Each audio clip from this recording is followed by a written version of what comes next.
Better World Blueprint. Good humans doing good things.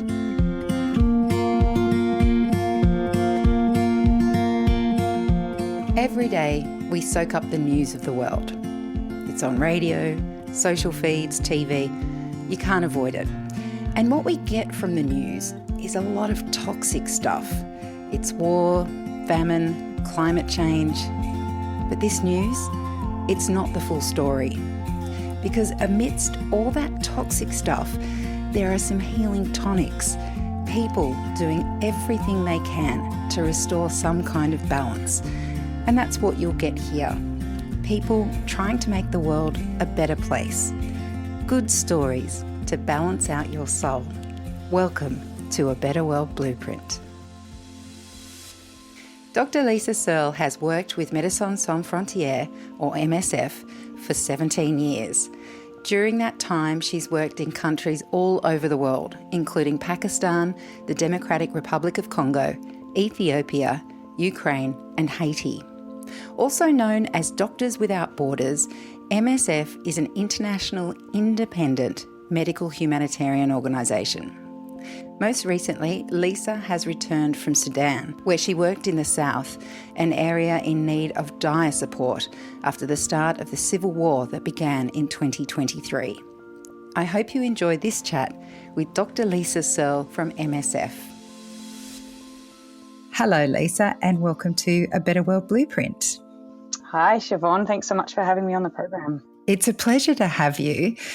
I'm really interested in what led you to this work with Médecins Sans Frontières. If you had a particular moment where you thought, I want to be a doctor and I want to work overseas, it's a very particular practice that you're doing.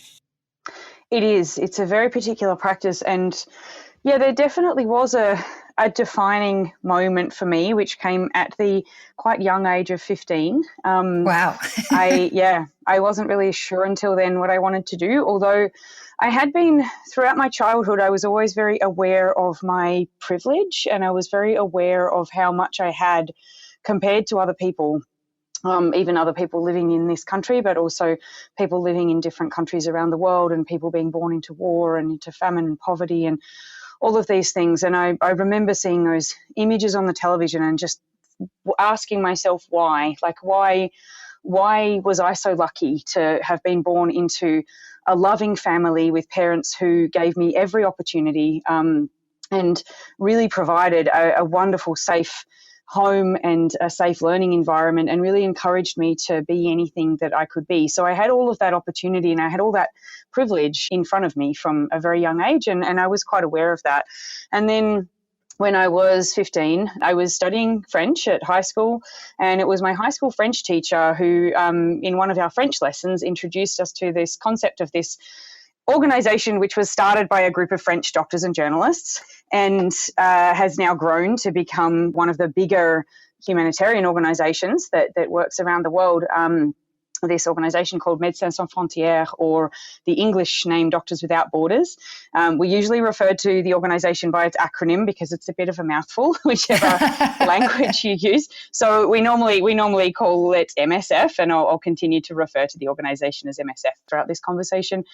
So yeah, she introduced us to this concept of MSF, and something just clicked with me. I was like, okay, well, I have the opportunity to do this. I have the grades. I can study medicine.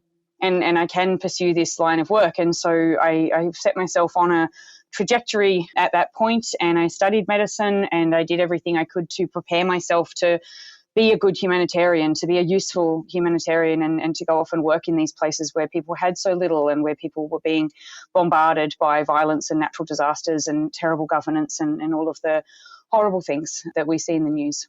It's very particular medicine as opposed to other ways you could contribute to the injustice that you saw. What was it in particular about medicine, do you think, that drew you to pursue it for this purpose? Yeah, it's a very good question, and I have actually asked myself this question a lot over the years. And I was always fascinated by the human body and how to heal and how to keep humans healthy and all of that sort of thing. I was very interested in that, and I mean, I was 15 when I made this decision. So, I mean, if I knew now what I know then, would I have made the same decisions? I think I would have followed the same path. I don't know if I would have done it through the medium of medicine. I may have chosen a different domain, but I'm pretty sure I still would have ended up working in the humanitarian sector. And the organisation that I do work with, MSF, is an independent organisation. The principles of the organisation have always, like from when I first heard about it right through to today, have always rung very true to me. And I feel a strong affiliation with the values and the principles of the organisation and the way that we operate. So yeah, I'm very committed to this work, and I'm particularly quite committed to this organisation. I think you've already answered the question, but once you decide something at 15 and you have in your head, this is the organisation I want to work for, I would say more often than not, people end up being disappointed. I know that sounds very cynical, but at 15, what do you know? If you know what I mean, like you don't know the reality of the world or what organisations can be like in reality. What was it like coming to finally work for this organisation that you had really dreamt of since such a young age? Yeah. And it was a 10-year journey from when I made the decision to join to actually going out on my first assignment with MSF was a 10-year journey, finishing high school and then medical school, and then the obligatory 2 years of work experience to be useful and valuable to the organisation. Yeah, it was my first assignment with MSF was very, very challenging, I have to say. And I don't know. I don't know that it made me question my choices, but it definitely brought home a lot of the reality of doing this kind of work. And I ended up working in a country that I had no knowledge of and knew nothing about. My first assignment was in Pakistan, in Balochistan on the Pakistan-Afghanistan border. And I worked in a hospital there for 9 months.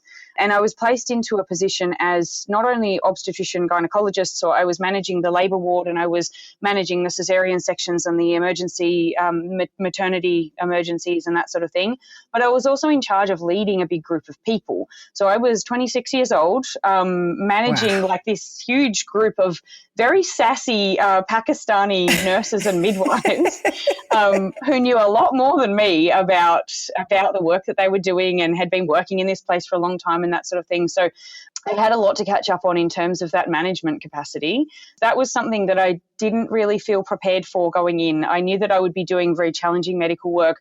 I knew that I would be working in resource-poor settings. I knew that I would be working with sometimes quite high levels of insecurity and maybe not a lot of basic comforts. But that aspect of having to manage people and the amount of my time that I would spend in that management role, I just didn't even think of it, and it didn't really come up in the briefings that I had and that sort of thing. So that's something that I had to learn very quickly, certainly something that I'm still learning today. But one of the things I have learned over the years of doing this is that to be a good humanitarian, you need to be a good manager, because that's what I do now, is basically managing people, managing teams, working in highly insecure contexts, keeping people safe and keeping the team together. So that's one of the really important skills I feel I have managed to develop over the years, but certainly wasn't difficult in that first assignment in that hospital in Pakistan. Goodness, I can't think many people would have that experience at 26. Obviously, you studied to become a doctor and then you did that training. In itself, was that challenging? Because it is quite a long process from leaving school to your first assignment. What was that process like for you? Was it always exciting or was it sometimes a bit of a challenge? I think I really just, when I look back at that period of my life, I kind of put the blinkers on. I just was like, this is where I'm going. That's my objective. I'm going to keep my eyes forward and I'm going to keep my eyes on where I want to be, and I'm just going to block everything else out. And so for that 8 to 10 years, well, particularly those 8 years that I was finishing high school and going through medical school, that was really my whole life, was focusing on my studies, focusing on getting through medical school, doing the best that I could. And I didn't really do much outside of that for that time. And it was really only when I finished medical school and got out of university that I discovered the rest of the world and started to explore other other things as well, which is also when I first went out into the forest and started to get involved in environmental activism. But for that period, I was really head down, focusing, studying, getting myself through those years.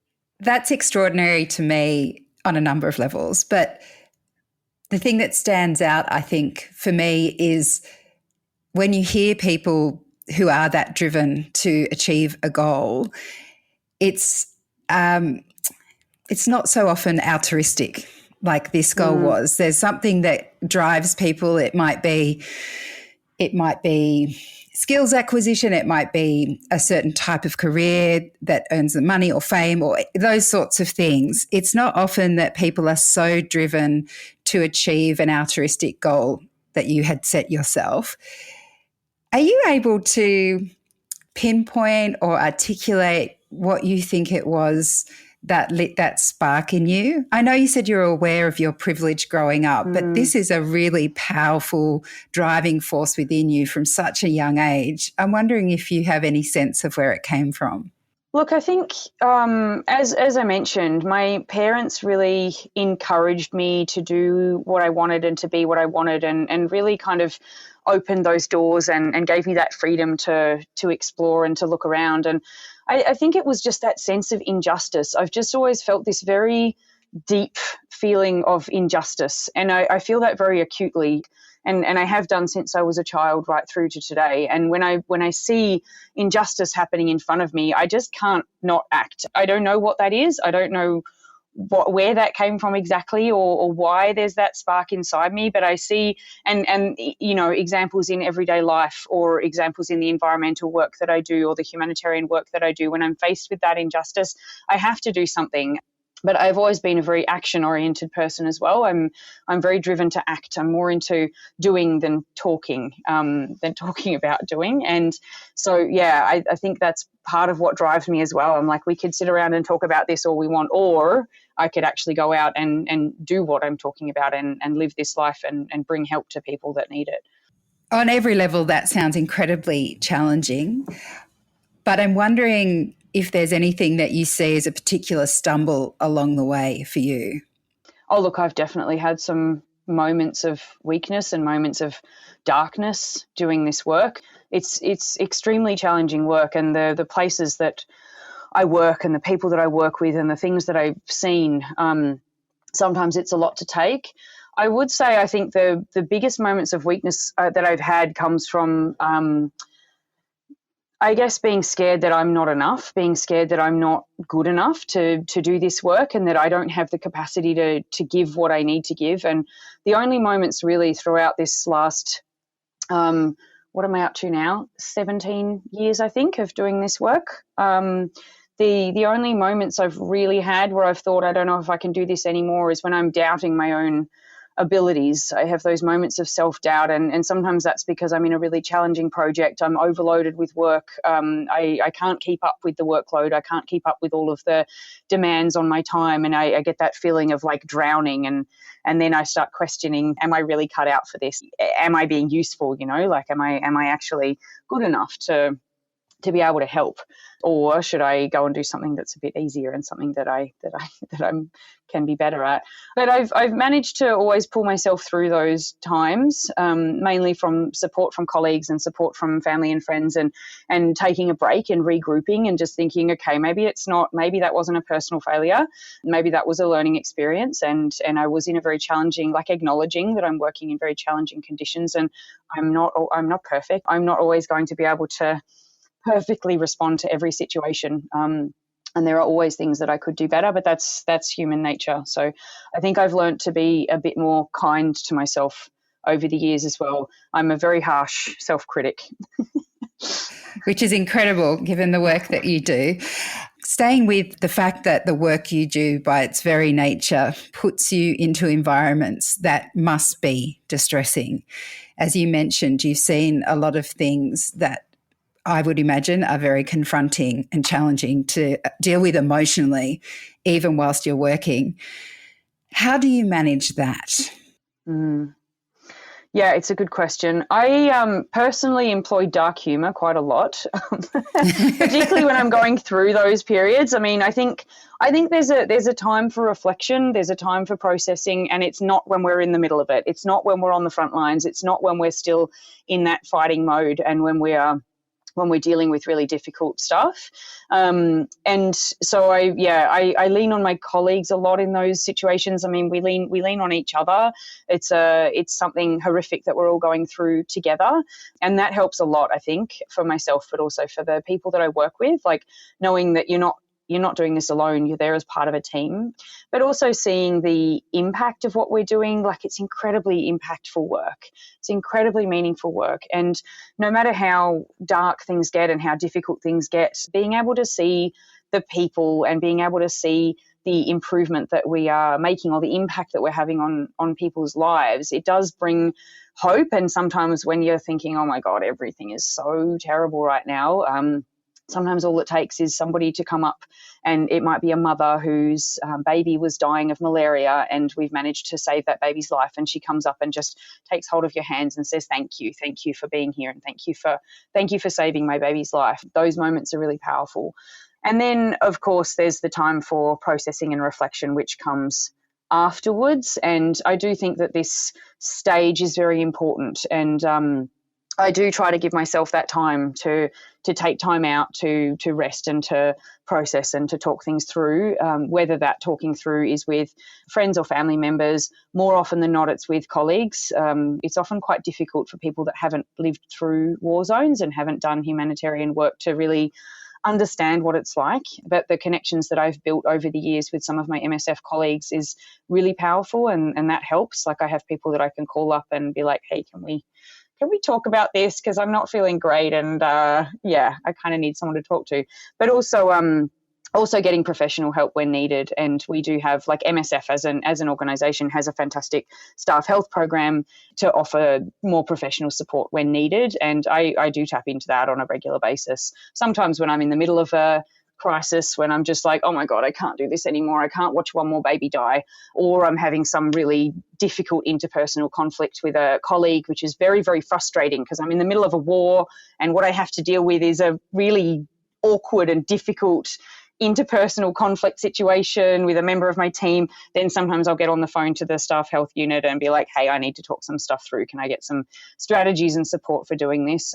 And then there's also support options for when we come home again. There's options for getting more professional help if needed. So yeah, I have accessed that over the years as well, and I think that has helped me to be able to process, and just knowing that support's available is great. I want to ask you about that transition home, because that must feel quite jolting in some ways, coming back from a war zone to home, no matter how pleasant that home might be. What's that transition like for you, and how do you manage coming back into, life back in Australia? Yeah. The transition is horrific. I hate the transition, and I don't think I've gotten better at it over the years. In some ways, it seems to get worse every time. I'm like, how is this possible? Surely I should be getting better at this. But it's a really challenging time. I speak to a lot of my MSF colleagues about this, and a lot of people have a similar experience as well, that it's just hard. It's just really hard to come from working in a place where bombs are raining down out of the sky, people are being displaced on a regular basis. We're seeing children die. We're seeing people dying from horrific injuries as a result of aerial bombardments and all of this sort of thing. And nobody's got anything to eat. We're surrounded by poverty and violence and hunger, and everything's just really difficult. And then you get back to Europe, or Europe's often my landing pad, back into the Western world, or coming back into Australia. And the things that are really confronting sometimes are not what you'd expect, like walking into a supermarket. I walk into a supermarket and there are just so many brands of shampoo. I'm like, why? How can this be happening on the same planet? Over here, we've got people that wouldn't even dream of being able to afford any bottle of shampoo. And here we've got people in a rich country, in a supermarket, spending 20 minutes trying to select the right brand. It's just this like juxtaposition that is, as you say, it's very jolting and very jarring. And I've spoken to colleagues about this who say this, like the supermarket is one of the hardest things. You walk into the supermarket and you're just like confronted with all of this stuff and all of this richness and affluence and privilege, and people have no idea what they've got. People have no idea how lucky they are. And then you encounter somebody who's arguing with one of the sales attendants at the supermarket because they've stopped stocking their favorite brand of shampoo. And it's like, yeah, how can this be happening? How can people be caring like so much about something that's so sort of meaningless, really? So that's one thing. And then I guess the other thing that I've always found that makes it quite difficult is it's just difficult to talk about with people that haven't been there, and how to talk about it and how to share those stories. But I often find myself, not often, but sometimes being cornered in social situations by people that I don't necessarily know very well, who are like, oh, how was Sudan, and asking me all these questions about my mental health and how was the war and this sort of thing. And I'm kind of like, I don't really know that you want me to start talking about the blood and the gore and the horror right now in this nice social gathering. Do you know what I mean? Like, so it's hard to know what to say. I try to have a few nice things up my sleeve to be able to share when people ask those questions, because I do want to be able to present people with the situation, but I don't necessarily want to go into the horrific details. And I also think we have these ideas about war zones as being like incredibly dark and horrible places, and yes, they are, but I have beautiful experiences working in wars as well. Like the people that I meet there, the meals that I share with people, the conversations that I have, the experiences I have, the hope and the beauty and the community that grows up when people are going through real hardship. I find these difficult concepts to kind of express to people as well, that yes, there is horror, but it's not just horror. There's also beautiful things going on, and I've learned a lot from working in these places. You know, I get a lot out of this as well, learning about the resilience of the human spirit and community and that sort of thing. Has this work changed you? Yeah, I definitely think it has. It has changed me. I see the world in a different way now than I used to. I mean, I guess I always knew that there was horror and war and natural disasters and sickness and death and all of this stuff, poverty and famine going on around the world. But it's different when you're actually tangibly really seeing it in such a visceral way. And yeah, it is hard, I guess, also I find it harder to maintain hope for humanity, seeing the atrocities that are committed by humans against other humans on a daily basis. It's skewed a little bit, I guess, my perception of people and my hope for the world. I don't want to say that I don't have any hope, but it's just the capacity of humans to inflict pain on each other is just it's endless. It's fathomless, and it just keeps going. And I do think when I started this work, I was a little bit more optimistic and thinking that maybe if we work hard enough and if we try hard enough and if there's enough good people in the world that try to make a difference, then maybe we can reduce some of the violence and maybe we can reduce some of the impacts of that violence. But I don't know that I believe that anymore, because what I have seen in the more than 15 years that I've been doing this work is that the situation is worse now than it was when I started globally. Like the magnitude of what's happening in Sudan at the moment is just astounding. We're talking about 30 million people in urgent need of humanitarian assistance. It's difficult to even comprehend these kind of numbers. So yeah, I guess my optimism and my hope have taken a bit of a beating. That's not to say that I'm not going to stop trying. Even if I don't necessarily think that I or we are going to save the world or are going to have like this huge positive impact on the world, I certainly think we should keep trying. And I think everybody who can should do what they can. Well, just speaking as an outsider, the reason why I wanted to talk to you is that there would be ripples of your work. Like obviously you see the whole world and you see the amount of conflicts and you see you have a much better grasp on just how bad things are. But it feels to me that it's people like yourself that are changing things on a very fundamental level, even though it might be very small. You wrote somewhere, I believe, that just being able to show people that they haven't been forgotten is an amazing thing. And I'm wondering if you can talk to me about that, because whilst people have the capacity for so much horror, you yourself are an example of when humanity is good. So could you talk to me a bit about that? Yeah, for sure. And that's something that I find really touching about working particularly in war zones.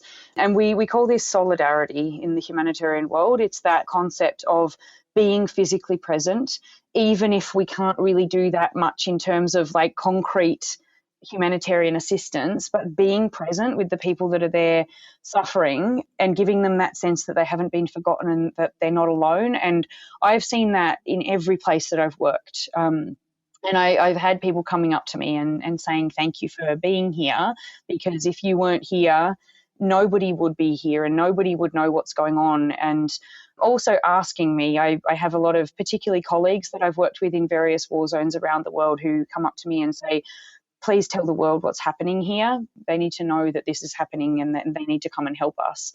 So there's that element as well of like speaking out and communicating and passing these messages about what's happening there, which is also a core principle of the work that MSF does, is speaking out and providing that information to the global community or to governments and that sort of thing.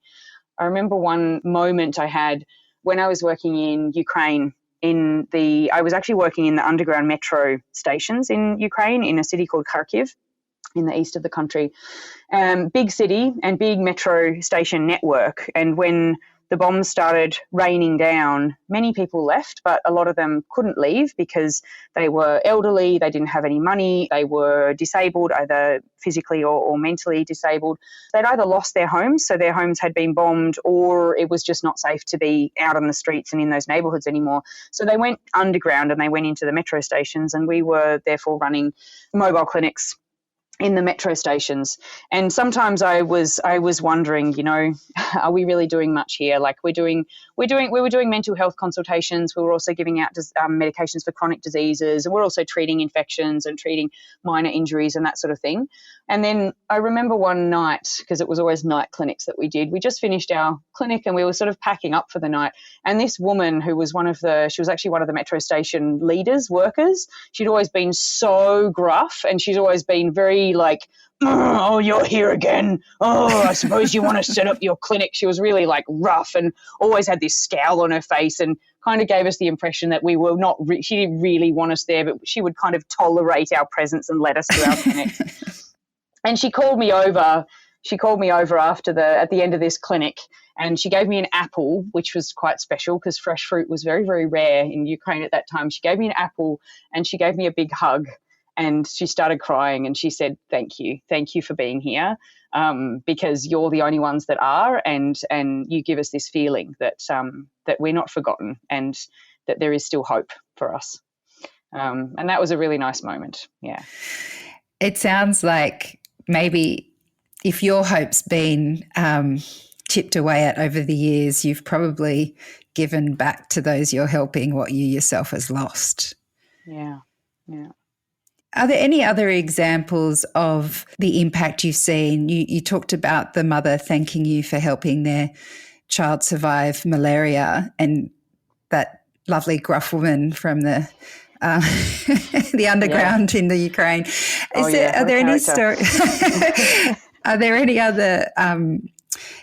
Have you been able to see the impact? Has any other of those stories that have really stayed with you? Oh, yeah, so many of them over the years.